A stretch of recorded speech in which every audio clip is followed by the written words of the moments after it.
Sometimes you wander around London and you get lost, don't you?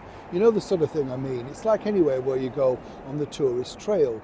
You're always either looking down, thinking of something, whatever you're supposed to be doing. You know what it's like, chums. It's just, we're all lost in thought, but there's so much history, as I often say here in London, and it's marvellous when you see it, because you realise just by fluke that there's so many things gone on before. Now, this particular place behind me, can you imagine, opened in 1845.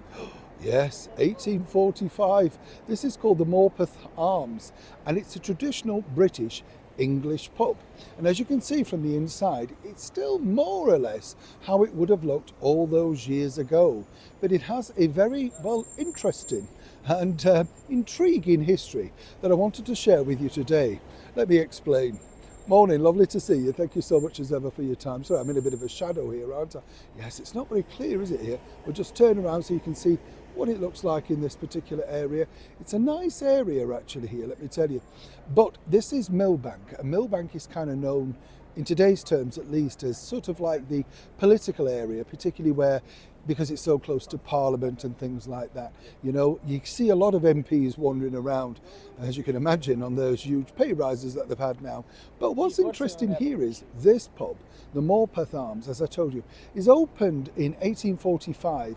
And what's nice about it is it has this very celebrated history, particularly if you are a regular Australian viewer. And I mean this nicely, chums, don't get upset, because this was used as the sort of refreshment room for the prison officers who were guarding people, yes, who were going over to Australia. Prisoners, you might say, some of them apparently very difficult, yes, high level as they were described as. And they would come here while they were locked up to just refresh themselves and then get back on the beat. You see, just literally across the road there is Vauxhall Bridge. And Vauxhall Bridge is, as many people know, where you sailed from back in those days. And what was also fascinating here was, up until a few years ago in this pub, there's also a little corner called the Spine Room. And the Spine Room actually was fascinating in itself, because many years later, when MI6 opened and other various government buildings across the river, oh yes, you see, they hadn't realised that this pub had a direct view onto the very big bay windows that they could see inside and see what was going on also. So as I said, if you're wandering around London and you think, wow, I'll just pop in here, what looks like a traditional English pub, well, when you take the veneer away, there's a lot going on. And I have to say, when you walk round it, even in broad daylight, on a sunny day like today, there's a definite sense of history, And what's interesting, you may see some of the pictures on the walls of the prisoners, genuine prisoners that were sent over to Australia.